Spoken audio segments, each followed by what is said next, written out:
níṣe ni ariwo ńlá sọ lórí àṣírí tí obìnrin náà ìyún mínísítà ọ̀rọ̀ obìnrin lórílẹ̀‐èdè yìí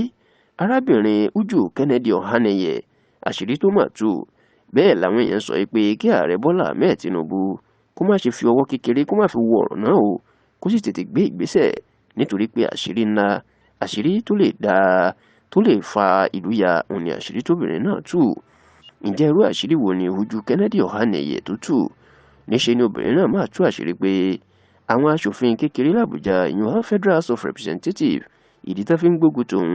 tó fẹ́ fi ayé ní òun lára tó ń parọ́ mọ́ òun pé òun kó bílíọ̀nù káàbọ̀ náírà 1.5 billion naira jẹ, ó ní nítorí pé òun kò fẹ́ kí wọ́n rí owó ńlá kan tí wọ́n fẹ́ káwọn jọ ṣàpapín ẹ̀, òun kò jẹ́ kán rí jí gbé ni. Ẹ rántí pé láti bí ọ̀sẹ̀ díẹ̀ sẹ́yìn ìní Uju Kennedy Ohaneye tó jẹ́ mínísítà ọ̀rọ̀ obìnrin lórílẹ̀‐èdè yìí àtàwọn aṣòfin l'Àbújá ni wọ́n ti ń jà,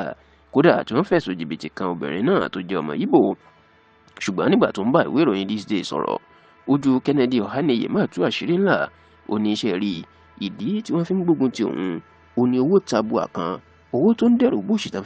tó fẹ́ lu jìbìtì ẹ̀ tó fẹ́ káwọn jọ ṣàpapín ẹ̀ ṣùgbọ́n tóun kò dá wọn lóhùn. Ó ní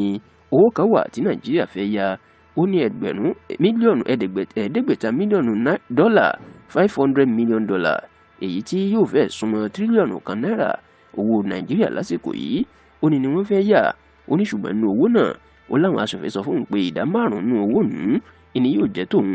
Bẹ́ẹ̀ ni ìdá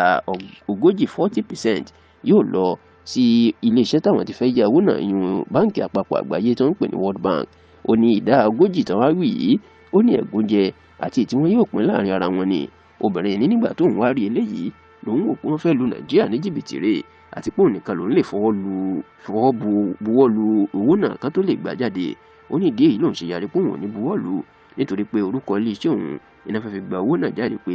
àwọn fẹ́ fi ṣàánú àwọn obìnrin Nàìjíríà ni. Ó ní yàtọ̀ sí